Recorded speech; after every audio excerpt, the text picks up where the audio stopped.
ខំប្រេះមកដោយណាបាញ់មូជូរីជាអ្នកការពារប្រចាំគ្រួសាររបស់លោកអ្នកពីមូលសត្វល្អិតម៉ាក្រូពេលវេលាហើយតំណកូនភ្នែកជូរីជាជំនឿរឆាតវ័យរបស់អ្នកម្ដាយសម័យថ្មីជំរាបសួរបងប្អូនសូមស្វាគមន៍មកកាន់កម្មវិធី Next Gen Podcast ម្ដងទៀតហើយដោយសប្តាហ៍រដងអញ្ចឹងគឺយើងនឹងមានតារាកិត្តិយសមកស្នេហ៍ជាមួយពួកគាត់ហើយសប្តាហ៍នេះដែរគឺយើងមានបងប្រុសម្នាក់ដែលគាត់ជា content creator ផងហើយក៏ជាតារាសម្ដែងទៀតអញ្ចឹងចង់ដឹងថាគាត់ជាអ្នកគេដែលជួយជាមួយគាត់ទាំងអស់គ្នាជំរាបសួរពុកម៉ែបងប្អូនទាំងអស់គ្នាខ្ញុំបាទ Justin រាល់ថ្ងៃខ្ញុំគឺជាតារាសម្ដែងជាមួយនឹង content creator ជំរាបសួរបង ជំរាបសួរ Monica បងសុខសប្បាយអត់ សុខសប្បាយចៅអូនវិញខ្ញុំសុខសប្បាយធម្មតាទេបង អូខេ ចុះមួយរយៈហ្នឹងបងមានរវល់នឹងការងារសិល្បៈច្រើនអត់ មានអីគួរសមចៅអូនវិញដឹងតែច្រើនហើយព្រោះឥឡូវឡើងដល់ MC ហើយចាបងហៀងរវល់ដែរ Yeah ចឹងថ្ងៃហ្នឹងម៉ានីកាចង់មានសំណួរខ្លះៗចង់សួរទៅបង សួរមក បងមានបងប្អូនម៉ែអ្នកដែរ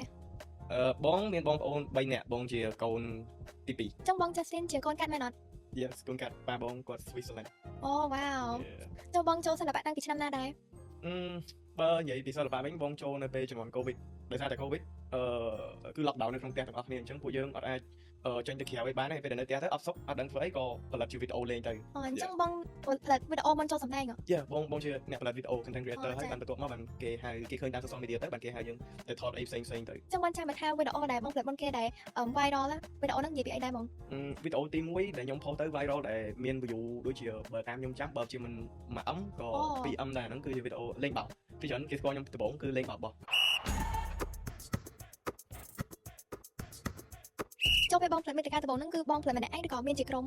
អូបើសម្រាប់បងវិញពេលដែលយើង start ធ្វើដំបូងគឺបងធ្វើម្នាក់ឯងអត់ទាន់មានក្រុមទេតោះតែរៀង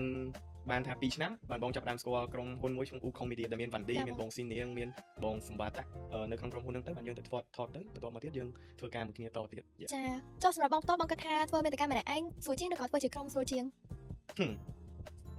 បើកន្លែងនេះដែរសម្រាប់ចិត្តផ្ទាល់ហ្មងធ្វើខ្លួនឯងស្រួលជាងប៉ុន្តែរឿងខ្លះយើងអាចធ្វើខ្លួនឯងបានយើងត្រូវការមានសាមគ្គីនិងគំនិតជាច្រើនចូលមកដើម្បីយើងច្បាស់យកគំនិតមួយដែលល្អប៉ុន្តែដោយសារតែមនុស្សបងគឺជាមនុស្សរបៀបរៀង independent មានន័យថាយើងចូលចិត្តធ្វើអីឯករាជ្យតែឯងអញ្ចឹងទៅឯណាមួយការងារធ្វើតែឯងវាលឿនតាមយើងអត់នៅថាឥឡូវឧទាហរណ៍យើងដូចចង់ទៅញ៉ាំអីមួយអញ្ចឹងយើងត្រូវហៅគ្នាហៅអីចុងប្រកែកទៅយើងត្រូវនៅអូយទៅវានៅមានដកចិត្តហ្នឹងប៉ុន្តែបើយើងទៅតែឯងយើងទៅដល់ទៅញ៉ាំអីទៅអញ្ចឹងហ្នឹងអញ្ចឹងវាស្រួលជាងម្យ៉ាងប៉ុន្តែការងារខ្លះក៏ត្រូវការមានគ្នាមកជួយដែរយើងអាចធ្វើតែឯងបានចាបងចុះសម្រាប់ឥឡូវការធ្វើមាតិការបស់បងធ្វើម្នាក់ឯងឬក៏នៅធ្វើជាក្រុមទៅដែរ បើសម្រាប់ឥឡូវនេះដែរគឺបងធ្វើតែឯងប៉ុន្តែបើសិនជា client គាត់ចង់បានគ្នាអាហ្នឹងយើងនៅតែចូល cooperate គ្នាបានក៏ដែរអត់មានបញ្ហាប៉ុន្តែឥឡូវហ្នឹងគឺនៅឯករាជ្យឯងចាម៉ានីកាក៏ធ្វើមើលវីដេអូរបស់បងដែរចាបងម៉ានីកាឃើញបងជាតារាសម្ដែងផងជា content creator ផងតើមួយណាបងគាត់ថាពិបាកជាងបើនិយាយទៅវាមានការងារណាស្រួលទេការងារគឺវាតែមានផលលំបាកទាំងអស់ទោះធ្វើអីក៏ដោយសូម្បីតែធ្វើការក្នុង office និងអ្នកធ្វើការនៅខាងក្រៅគឺមានផលលំបាករៀងខ្លួនបើសម្រាប់បងវិញឥឡូវបងនិយាយពីខាងសិល្បៈមួយខាងសម្ដែងផលលំបាកគឺមានច្រើនឧទាហរណ៍យើងទៅថតនៅខេត្តឆ្ងាយហើយបងត្រូវបើកឡានទៅខ្លួនឯងថតចប់ជួនកាលអូនដឹងហើយអូនក៏អ្នកថតរឿងដែរពេលខ្លះអាចចប់4 5ភ្លឺទៅអញ្ចឹងយើងត្រូវបើកឡានមកវិញទៀតអញ្ចឹងទៅមកដល់ទៀតពេលខ្លះ7 8ព្រឹកហើយបានគេពីមុនហ្នឹងឃើញបងស្គងខ្លាំងដល់បងថតរឿងហើយថតរឿងច្រើនអញ្ចឹងវាជាប់គ្នាអញ្ចឹងដល់ពេលហ្នឹងទៅយើងទោះញ៉ាំអីក៏អត់ឡើងគីឡូដែរវាធ្វើយើងបាក់កម្លាំងតាមហើយបើសម្រាប់ជា content creator វិញបើយើងនិយាយផាតដែលយើងទៅថតមកវាស្រួលទេតែអាផាតដែលពិបាកហ្នឹងគឺរកគំនិតអញ្ចឹងពេលខ្លះគេអត់លួចគេខ្ញុំអាពួកក្បាលនៅគិតថាក្នុងម៉ាស្អីគេហៅថតអញ្ចឹងយើង content យើងត្រូវគិតធ្វើម៉េចដើម្បីឲ្យវាតាក់ទាញអញ្ចឹងយើងត្រូវគេគិតដែរទោះចង់គេលក់មួយគេក៏គេអត់លក់ដែរពួកក្បាលយើងវាអត់ទាន់ឈប់វាថាធ្វើម៉េចត្រូវរកអាហ្នឹងមួយឲ្យបានឲ្យគេសិនបានយើងអាចគេបានចាបងអញ្ចឹងវាបើនិយាយពីផលលំបាកវិញវាពិបាកទាំងពីរចាដូចបងនិយាយអញ្ចឹងបើសិនជាការងារសម្ដែងគឺយើងត្រូវហត់កាយហើយការងារ content creator វិញគឺយើងហត់នឹងគិតចាដូចបងនិយាយអញ្ចឹងអត់មានការងារណាស្រួលទេចុះតំណែងពីការងារសិល្បៈហ្នឹងបងចូលចិត្តធ្វើអីដែរបើតំណែងពីការងារសិល្បៈចូលចិត្តលេងបាល់បាល់គឺជាកន្លែងមួយបើសម្រាប់ខ្ញុំបាល់គឺជាកន្លែងមួយដែល peace ហ្មង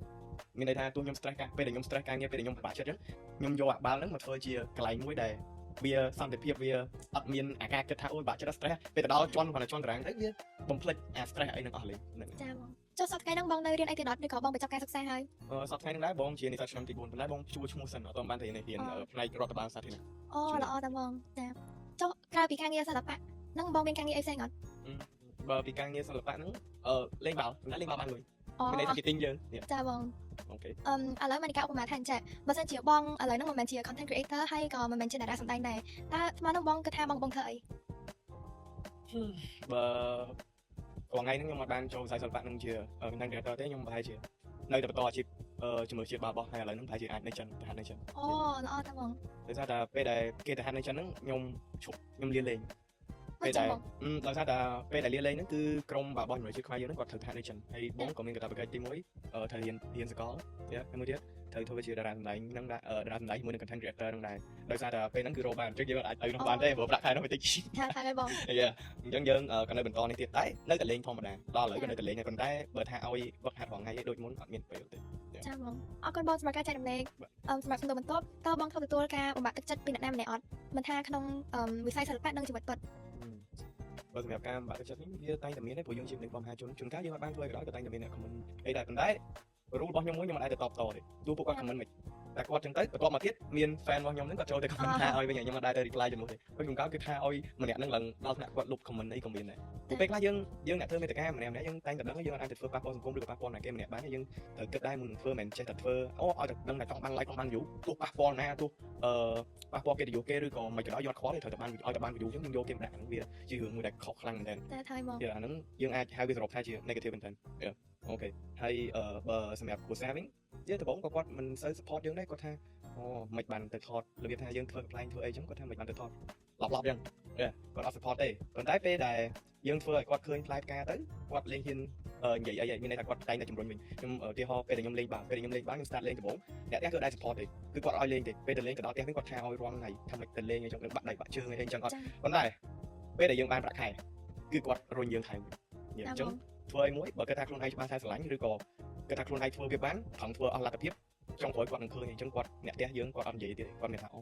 ូវាធ្វើបានបងវាតែដំបូងធម្មតាមនុស្សស្រឡាញ់គឺយើងតែងតែបារម្ភតែងតែគិតចឹងឲ្យខ្លាចកូនខ្លាចចៅពិបាកអីចឹងទៅតែពេលដែលគាត់ឃើញយើងជោគជ័យគាត់ push យើងថា ចុះនៅថ្ងៃអនាគតបងចង់ធ្វើជា content creator តទៀតឬក៏បងចង់ធ្វើជាអីផ្សេង ធម្មតាយើងអត់អាចនៅតែធ្វើវារហូតបានទេយើងត្រូវតែរកអីមួយដែលជាផ្លូវរស់សម្រាប់ជីវិតយើងទៅមុខទៀតដែរអញ្ចឹងយើងអាចបើកហាងអីឬក៏យើងលក់អីផ្សេងទៀតយើងអាចយកអានឹងធ្វើជាអាជីពបានឥឡូវឧទាហរណ៍ថាអូននៅថតបានប៉ុន្តែប្រកាសអត់ថា30ឆ្នាំទៅមុខទៀតអូននៅតែថតបានទីមួយថតពេលដែលអូនចាស់ថតវាមិនថតជាងពេលយើងនៅក្មេងហើយមួយទៀតក៏សម្រស់ទៅតាមនឹងដែរអញ្ចឹងយើងត្រូវរកអីមួយគោលសម្រាប់ជីវិតយើងដើម្បីវាបន្តទៅបានរហូត ចាចុះនៅក្នុងជីវិតរបស់បងដែរធ្វើអីដែលខុសហើយសោកស្ដាយអត់ហើយបើសិនជាមានតើបងចង់ឲ្យពេលវេលាត្រឡប់ទៅក្រោយអត់មានអ្នកណាក៏មានដែរសូម្បីតែអូននៅក្មេងក៏មានដែររឿងនោះប៉ុន្តែធ្វើឲ្យវាកន្លងផុតទៅអញ្ចឹងយើងមានតែបដ ாய் វាតាមហ្នឹងហើយយើងព្យាយាមរកតែថ្មីហើយរឿងដែរបងសោកស្ដាយបំផុតនោះម៉ាក់ពេលដែលម៉ាក់បងអត់ទាន់ជឿបងសន្យាមកគាត់ថាបងនឹងធ្វើពេទ្យដើម្បីមើលម៉ាក់ប៉ុន្តែពេលដែលគាត់ចាប់ផ្ដើមឈឺហ្នឹងបងទើបតែរៀនទី11ហើយពេលដែលមើលគាត់បាន2ឆ្នាំគាត់ក៏បានផុតបាត់ដល់ពេលអញ្ចឹងទៅវាជារឿងមួយដែលវិបដិសារីដែរអានឹងយើងអត់បានតបស្នងគុណទៅគាត់វិញទាំងដែលអាចិតយើងនឹងមានហើយប៉ុន្តែយើងវាអត់ទាន់បានធ្វើចាបងអានឹងជារឿងដែរស្ដាយតែអត់អីទេបើសិនជាគាត់បានឃើញបងជោគជ័យបែបនេះគឺគាត់ក៏ជាសប្បាយចិត្តហើយបងគិតថាគាត់តែងតែនៅតែពីខ្លួនបងចាបងចឹងសម្រាប់សំណួរចុងក្រោយក្នុងនាមបងជា content creator ហើយជាតារាសម្ដែងរៀមច្បងមួយរូបតើបងមានអីផ្ដាំផ្ញើទៅកាន់បងប្អូនចំនួនក្រោយដែលគាត់ចង់ធ្វើជា content creator ឬក៏ខាងសម្ដែងដូចបងដែរសម្រាប់បងប្អូនចំនួនក្រោយដែលគាត់ចង់ធ្វើជាតារាសម្ដែងជាមួយនឹង content creator យើងគួរតែទី1យើងត្រូវតែគ្រប់ពេលវេលាមានន័យថាមិនគេណាត់ម៉ោង7លេងម៉ោង9អីអានោះអត់ដឹងទេទោះយើងមក late ក៏យើងយើងថាសំទោស late អានោះយើងត្រូវដល់ស្រីហ្នឹងឧទាហរណ៍ថាយើងតែងខ្លួន2ម៉ោងអញ្ចឹងយើងអាចងើបពីម៉ោង5ម៉ោងយើងតែងខ្លួនដល់កន្លែងអញ្ចឹងទៅហើយមួយទៀតវិញកុំរបៀបថាកើកតោមកអត់គ្រប់ចាស់ទុំអានោះយើងទោះឥឡូវឧទាហរណ៍មួយឧទាហរណ៍ថាអូនជាតួមួយដែលល្បីខ្លាំងនៅខ្មែរអញ្ចឹងតែអូនទើបតែថ្មីយល់អត់ប៉ុន្តែបងដើរមកពីមុនហើយបងដើរមក10ឆ្នាំហើយប៉ុន្តែណៃឃើញបងណៃខ្មើទេអាហ្នឹងវាជាចរិតមួយដែលអត់ល្អហ្នឹងហើយព្រោះមិនតែយើងត្រូវតែគ្រប់ចាស់ទុំដែរហើយមួយទៀតវិញបើសម្រាប់ content creator ព្យាយាមរកឲ្យតែថ្មីគុំតែដែរដូចឧទាហរណ៍ថាអូឥឡូវឃើញគេសួរមួយអូ outfit នេះវាអស់មែន red outfit ហើយដល់ពេលយើងទៅធ្វើវីដេអូយើងធ្វើអូ outfit នេះ red អស់មែន red outfit អញ្ចឹងដែរយើងគុំធ្វើអញ្ចឹងយើងអាចមានវិធីផ្សេងបានឧទាហរណ៍ថាគេធ្វើអញ្ចឹងបើយើងគិតថា content ហ្នឹងវាល្អប៉ុន្តែយើងយកវាមកឆ្នៃថែមគុំអាគេ100អញ្ចឹងហើយយើងយក100ហ្នឹង100របស់គេមកដាក់ទាំងអស់អញ្ចឹងវាអត់កើតទេអញ្ចឹងយើងអាចយកឆ្នៃវាធ្វើមិនឲ្យវាមួយយ៉ាងទៅប្លែកទៅធ្វើឲ្យប្លែកខុសពីគេវិញគុំឲ្យ copy ពេកហ្នឹងហើយមួយទៀតវិញបើតារាសម្ដែងស៊ូឡើងហត់ដូចគ្នាមិនតែយើងអ្នកថតហត់មិនតែយើងអ្នកសម្ដែងហត់ទេសូម្បីតែក្រុមការងារទាំងអស់ក៏ពួកគាត់នៅមួយយើងដែរអញ្ចឹងគាត់ហត់ដូចគ្នាអត់មានណាថតទេអញ្ចឹងមានតែស៊ូហើយខំប្រឹងឡើងតែមួយទៀតវិញសម្រាប់អ្នកដែលចង់ខ្លាចជា content creator មកចាំថាតើតើមានកាមេរ៉ារាប់ពាន់រាប់រយយកមកថតទេសូម្បីតែទូរស័ព្ទមួយក៏យើងអាចថតតែនៅផ្ទះអាចប្រើម៉ៃប្រើអីក៏ដោយសំខាន់ឲ្យតែយើងបញ្ចេញសមត្ថភាពរបស់យើងអីដែលជាយើងមិនថាយើងជា content creator ត្រូវតែស្អាតត្រូវតែតួសម្ដែងត្រូវតែស្អាតទេមិនអញ្ចឹងទេគឺយ៉ាងណាក៏បានដែរឲ្យតែជាយើងហើយយើងអាច ប្រើចរិតពិតរបស់យើងនិយាយមកជួនកាលមិនប្រកាសថាឥឡូវ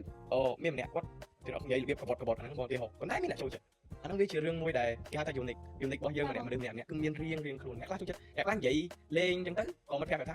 ហើយគាត់និយាយកំ pl ាញ់នេះហើយថតទៅផ្ទុំមកហើយដល់ពេលគាត់និយាយអាកំ pl ាញ់គាត់ទៅដាក់អាទូរស័ព្ទហ្នឹងនិយាយយូរទៅគេស្គាល់គាត់ខ្លាចជា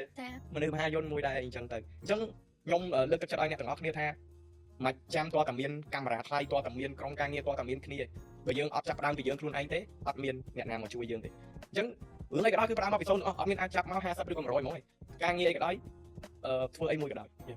ចាអរគុណច្រើនមែនតើបងបទពិសោធន៍បងគឺពិតជាល្អមែនតើចាអរគុណបងដែលបានចែករំលែកពីបទពិសោធន៍អញ្ចឹងសម្រាប់បងប្អូនចំនួនក្រោយដែលគាត់ចង់ធ្វើជា content creator ឬក៏តារាសម្ដែងគឺអាចយកបទពិសោធន៍ពីបង Justin បានចាដូចគាត់និយាយអញ្ចឹងយើងមិនចាំមានទូរស័ព្ទមានអីប្រើទំនើបទេដើម្បីថតវីដេអូគឺយើងគ្រាន់តែមានភាពជាខ្លួនឯងមានទូរស័ព្ទដែលអាចថតរូបថតវីដេអូបានហើយជាពិសេសនោះគឺយើងអត់ថតអីដែលបំពុលសង្គមទេចាម៉ានីកាសូមអរគុណបងម្ដងទៀតដែលបានចូលរួមក្នុងកម្មវិធី Next Gen Podcast នេះ អរគុណម៉ានីកាដូចគ្នា ចាអរគុណបងហើយឥឡូវកម្មវិធីយើងក៏បានមកដល់ទីបញ្ចប់ដែរបងប្អូនម៉ានីកាសូមអរគុណដល់ម្ចាស់ឧបត្ថម្ភផ្ដាច់មុខគឺថ្នាំបាញ់មូជូលីនិងខោទឹកដុំជូលីថ្នាំបាញ់មូជូលីជាអ្នកការពារប្រចាំគ្រួសាររបស់លោកអ្នកពីមុខនិងសត្វល្អិតបានគ្រប់ពេលវេលាជូលីជាចំនួនឆ្លាតវៃរបស់អ្នកម្ដាយសម័យថ្មីសូមអរគុណសូមជម្រាបលា